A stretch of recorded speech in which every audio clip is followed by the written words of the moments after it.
Bonjour à tous, je suis Maître Marcel Poirier, avocate en droit de l'immigration américaine ici à Miami. Comme promis, je reviens vers vous concernant la proclamation du président des États-Unis au sujet de la suspension de 60 jours des émissions de cartes vertes. Il y a plusieurs exemptions qui font partie de cette proclamation. Alors, sur l'écran de cette vidéo, vous allez avoir le lien direct pour aller lire la proclamation. Je vous conseille également, si vous avez des questions légales précises à votre sujet, de contacter votre avocat d'immigration ou de nous contacter directement pour une consultation.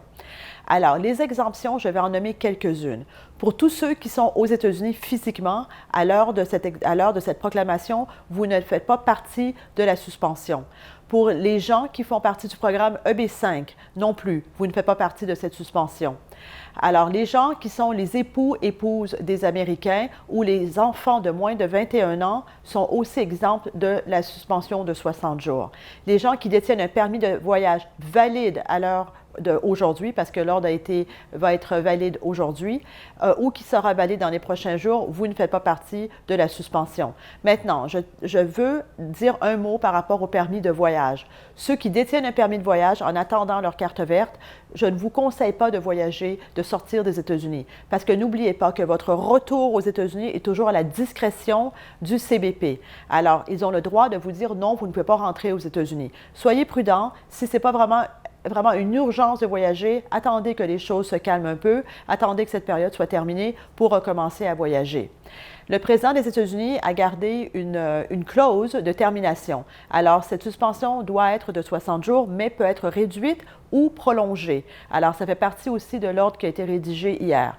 Il y a aussi une autre section concernant les visas non immigrants. Alors, n'oubliez pas que cette suspension de 60 jours ne touche pas les visas non immigrants, les visas temporaires. Alors, les visas investisseurs, les L1, les O1, tous ces visas qui sont temporaires ne sont pas touchés par cette suspension, ils vont continuer. Cependant, dans l'ordre qui a été rédigé hier, le président des États-Unis va discuter avec le département de l'État, avec le département of Homeland Security, pour voir comment les programmes non migrants peuvent être optimisés pour donner du travail aux Américains, pour donner la priorité de travail aux Américains. Alors, ceux d'entre vous qui sont en demande de visa E2 investisseurs, je vous conseille d'embaucher des Américains. Les ambassades américaines, certainement, vont vouloir voir que les investisseurs qui apportent de l'argent aux États-Unis vont créer de l'emploi. Ça fait déjà partie du programme E2, des critères du visa investisseur, mais vous devez embaucher. Je vous conseille à tous les gens qui font des demandes de création en visa E2 d'embaucher des Américains avant de présenter votre dossier aux ambassades américaines. Encore une fois, c'est un conseil que je vous donne.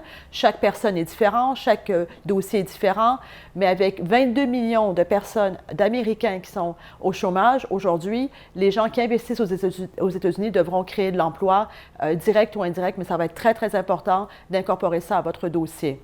Alors, encore une fois, je répète, la suspension ne s'applique pas aux gens qui ont déjà une carte verte, qui sont en renouvellement de carte verte, qui sont physiquement aux États-Unis en attendant d'avoir leur rendez-vous, qui ont un permis de voyage qui est valide ou qui sera valide dans les prochains jours, les dépendants des Américains par rapport à époux-épouses aux enfants. Il y a d'autres personnes qui sont exemples, par exemple, les gens qui sont pour le healthcare, pour le médical, vont avoir une exemption, les gens qui font partie de l'armée. Alors, il y a d'autres sections. Je vous invite à lire la proclamation qui est indiquée avec le lien que j'ai indiqué sur cette vidéo.